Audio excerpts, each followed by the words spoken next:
자, 오늘은 생물의 창조에 대해서 살펴보도록 하겠습니다. 오늘 본문에서는 하나님께서 새들과 물고기에게 복을 주셨다라고 말씀을 하십니다. 하나님께서 새들과 물고기에게 복을 주셨다. 그리고 안식일에도 복을 주세요. 그러니까 날에도 복을 주시고 새들과 물고기에게도 복을 주신다. 이 말이 무슨 의미일까요? 새들을, 물고기들을 부자로 만들어 주셨다. 이런 말씀은 아니겠죠. 새들과 물고기와 이러한 것들의 소원을 다 들어주셨다. 이런 말도 아닐 것입니다.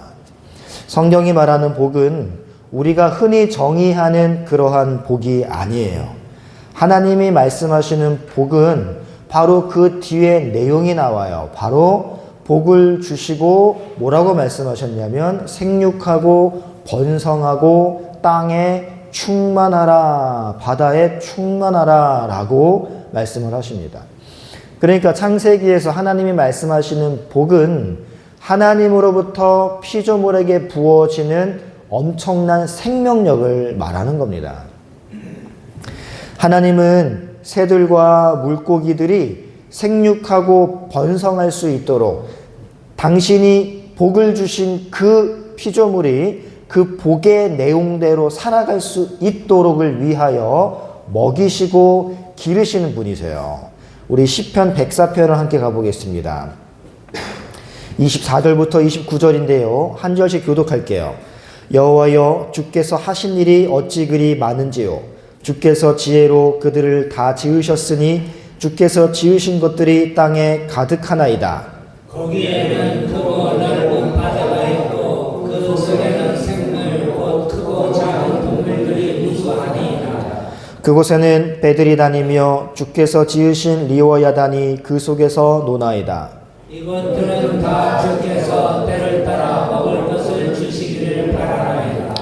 주께서 주신즉 그들이 받으며 주께서 손을 펴신즉 그들이 좋은 것으로 만족하다가 주께서 낯을 숨기신즉 그들이 떨고 주께서 그들의 호흡을 꺼주신즉 그들이 죽어 먼지로 돌아가나이다. 네, 이렇게 하나님이 창조하신 피조물들, 새며 동물이며 물고기며 이러한 것들은 다 하나님이 그들의 생존을 위해서 먹이시기 때문에 항상 그들은 27절에 보시면 주께서 때를 따라 먹을 것을 주시기를 바라며 살아가고 있습니다. 한마디로 이 피조물들은 하나님이 주시면 먹고 안 주시면 안 먹고, 하지만 하나님은 그들이 굶어 죽지 않도록 때에 따라서 먹을 것을 주셔요.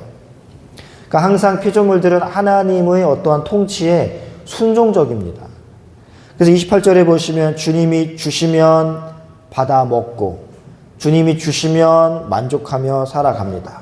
그러다가 주님께서 그들의 호흡을 거두시면 거기에 순종하여 죽어 먼지로 돌아가는 것이 하나님이 만드신 피조물의 돌아가는 원리죠. 그러한 것들도 하나님이 다 전부 먹이십니다. 마태복음 6장 26절도 찾아보겠습니다. 함께 읽겠습니다. 시작. 공중의 새를 보라 심지도 않고 거두지도 않고 창고에 놓아들이지도 아니하되 너희 하늘 아버지께서 기르시나니 너희는 이것들보다 귀하지 아니하냐. 아멘. 하나님은 자신이 만드신 피조물들을 당신의 정하신 그 목적을 이루실 때까지 생존을 책임지시는 분이십니다. 그렇다면 우리가 하는 걱정들은 무엇일까요? 우리는 지금 무슨 걱정을 하며 살아가고 있습니까? 적어도 너무 가난해서 굶어 죽을지도 모른다라는 걱정은 아닐 거예요. 우리가 지금 걱정하고 있는 건 적어도 생존 문제는 아니란 말입니다. 그럼 무엇일까요? 조금 더 가지고 싶고, 조금 더 누리고 싶고, 조금 더 편하게 살고 싶어 걱정하는 것이 아니겠습니까? 그러한 걱정은 사실 사치스러운 걱정이죠. 하나님은 우리를 통해 당신의 뜻을 다 이루실 때까지 생존에 필요한 모든 것을 책임지시는 분이세요. 그런데 우리는 그 하나님의 일 말고 하나님이 우리를 향하여 가지고 계신 그 작정과 목적 말고 다른 일에 관심을 가지고 살아가니까 사치스러운 걱정을 많이 하게 되는 것입니다. 하나님은 이 땅에서 우리에게 사명을 감당하고 오라고 잠깐 여행을 보내신 건데 우리는 이곳이 영원히 우리가 눌러 살 곳인 줄 알고 이곳에서의 풍요, 이곳에서의 편안함만 추구하니까 걱정이 늘어날 수밖에요. 여러분, 다른 짐승들은 하지 않는 걱정을 유독 인간이라는 짐승만 하고 있습니다. 다른 짐승들은 절대 필요 이상으로 먹이를 축적하지도 않는데 인간만 욕심을 부리는 것이죠. 사자나 맹수와 같은 그러한 짐승들이 양떼를 보고 한 달간 먹을 양식을 마련하는 거 보셨습니까? 그냥 한 끼 식사면 좋게요. 사냥 실패하면 그냥 굶습니다. 그런데 인간은 절대 그렇게 못하죠. 유독 인간만 탐욕을 가진 존재예요. 그 인간의 욕심을 사탄이 충동하자 그게 죄로 발전하게 된 것입니다. 그 결과 인간을 비롯한 모든 짐승들도 함께 저주를 받아서 관계의 평화가 깨어져 버렸어요. 하나님께서는 인간에게 동물들을 다스리라 라고 말씀하셨는데 이 관계가 깨져버린 거예요. 인간이 다스리고 짐승은 통치를 받아야 하는 것이 하나님의 질서인데 인간의 타락으로 그 질서가 깨졌습니다. 그때부터 짐승들이 인간을 공격하기 시작했어요. 하나님은 그러한 무질서를 다시 질서로 세우실 겁니다. 그렇게 질서가 잡힌 나라가 바로 하나님 나라예요. 노아 때 잠깐 그 회복된 하나님 나라의 모형을 보여주셨죠? 그게 바로 방주입니다.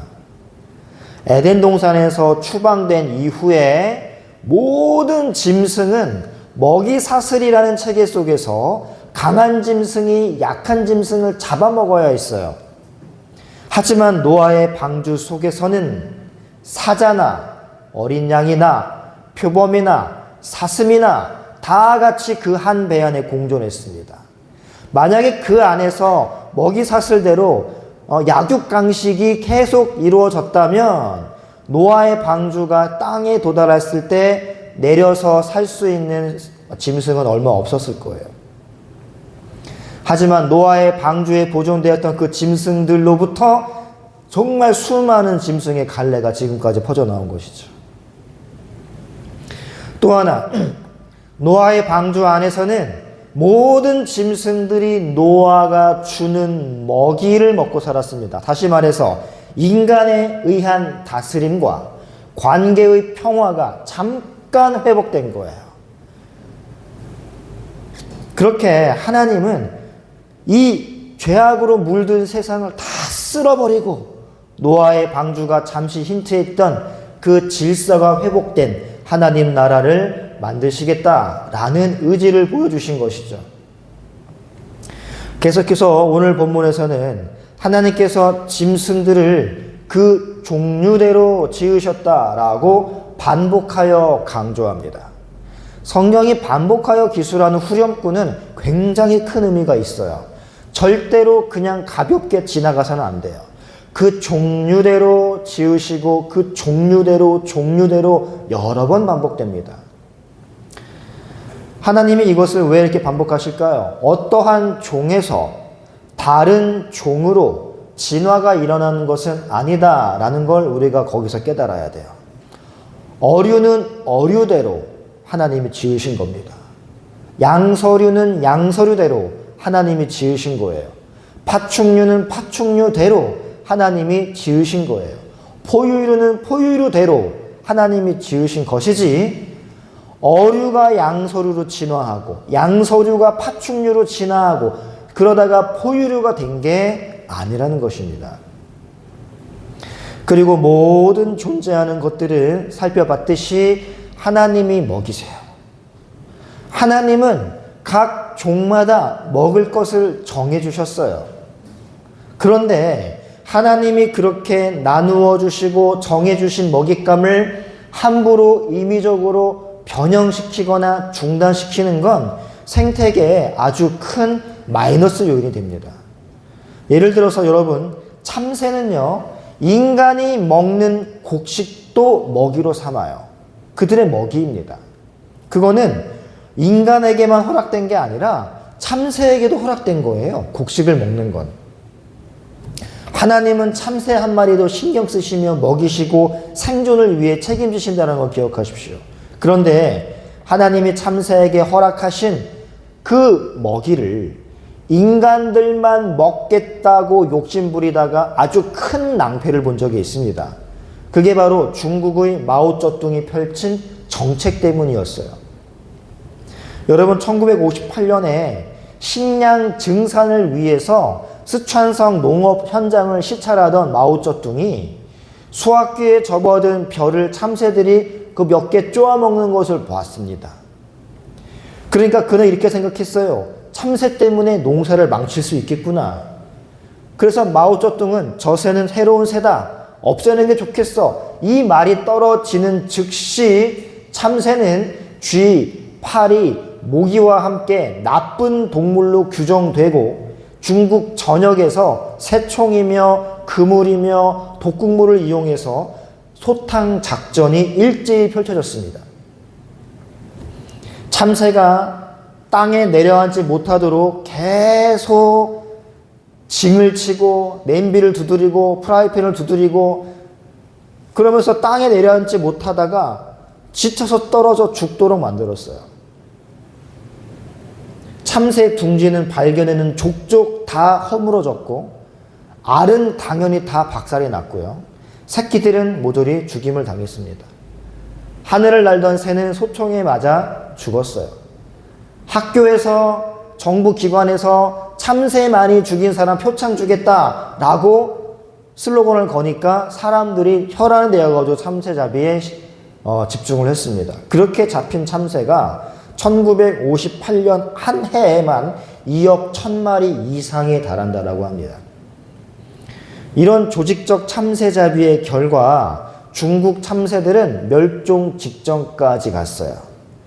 자, 그런데 참새를 잡으면 곡식의 수확량이 늘어날 줄 알았는데 풍년은 고사하고 오히려 흉년이 시작되었습니다. 58년부터 60년까지 최악의 흉년을 중국이 겪었어요. 1958년 한 해 동안 수백만 명이 굶어 죽었습니다. 그 다음 해에도 쌀 생산량이 떨어져 가지고 죽는 사람이 허다했어요.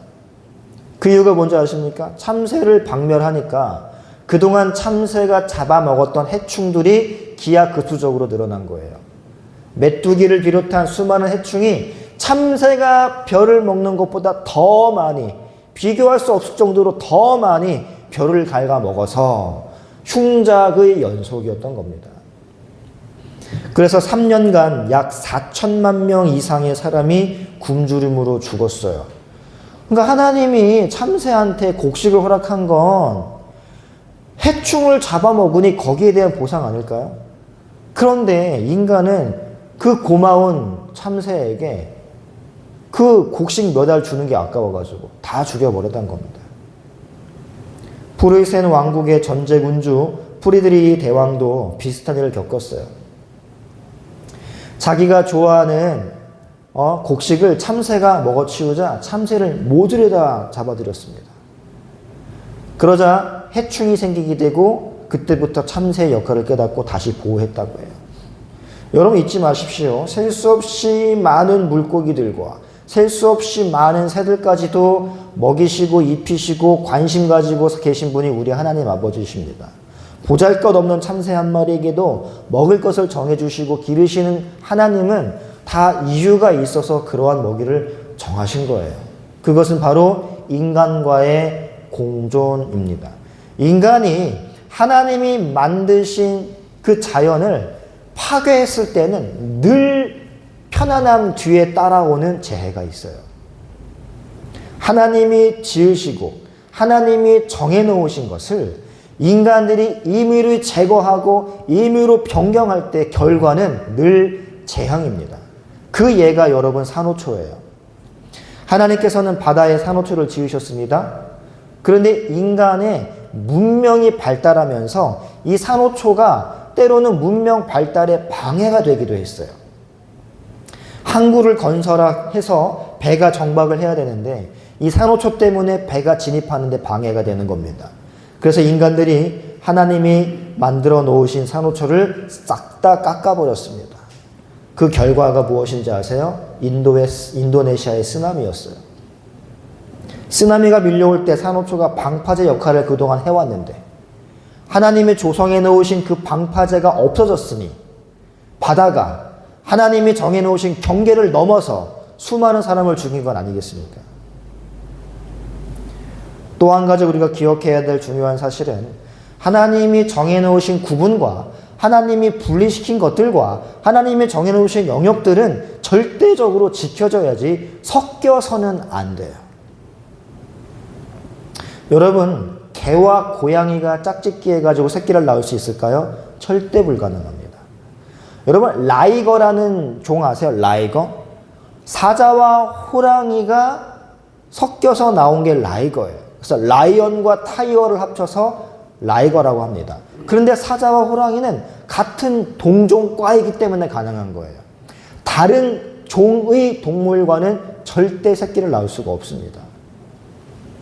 또 라이거와 비슷한 게 무엇이냐면 노새예요. 노새가 무엇과 무엇 사이에 태어난 겁니까? 말과 당나귀 사이에 태어난 종이죠. 이렇게 새로운 동물들은 진화한 게 아니라 종의 계통이 가깝기 때문에 인공 교배에서 태어난 것입니다.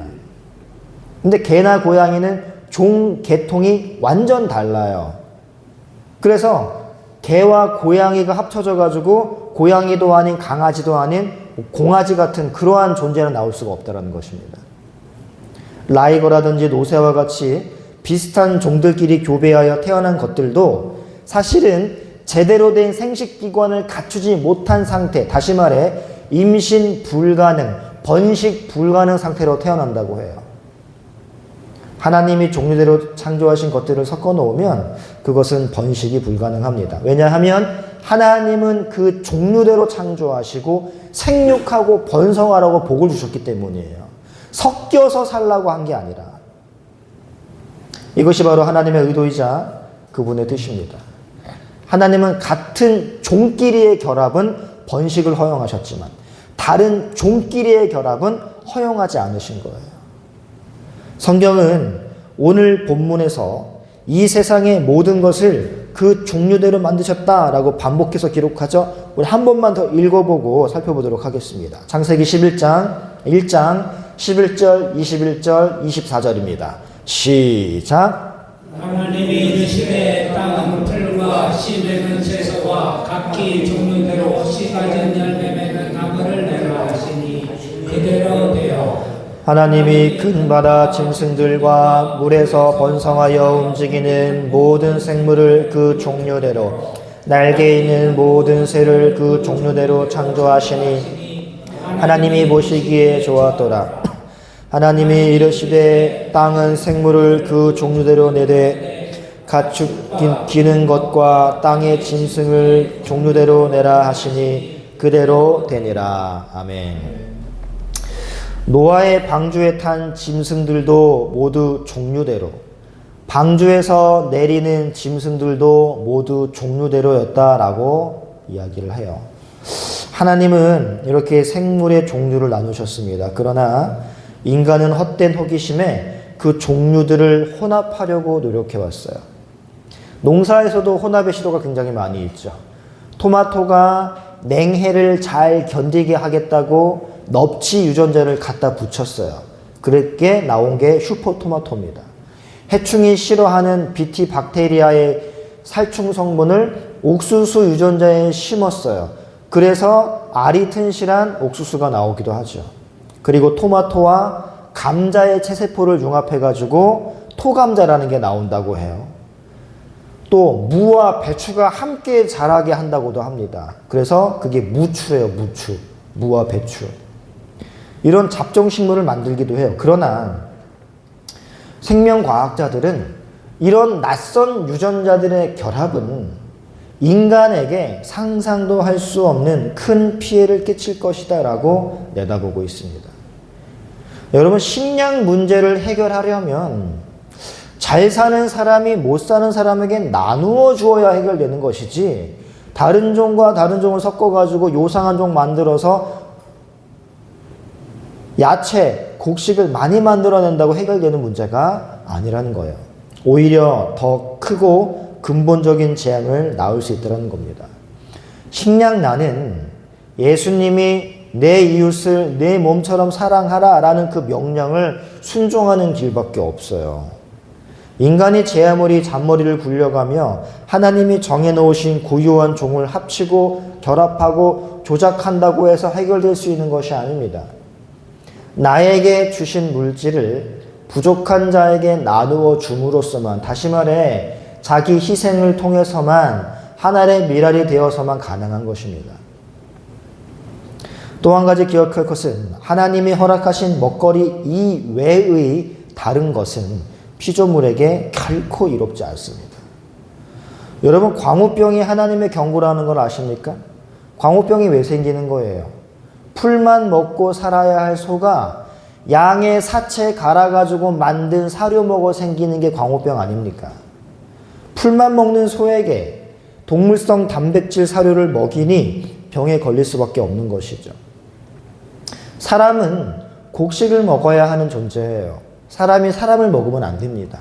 하지만 비슷한 종인 사람을 먹는 부족이 있어요. 파푸아 뉴기니에 있는 한 부족입니다. 그들은 쿠룻병이라는 병에 걸렸어요. 이 쿠룻병의 다른 명칭이 인간 광우병입니다.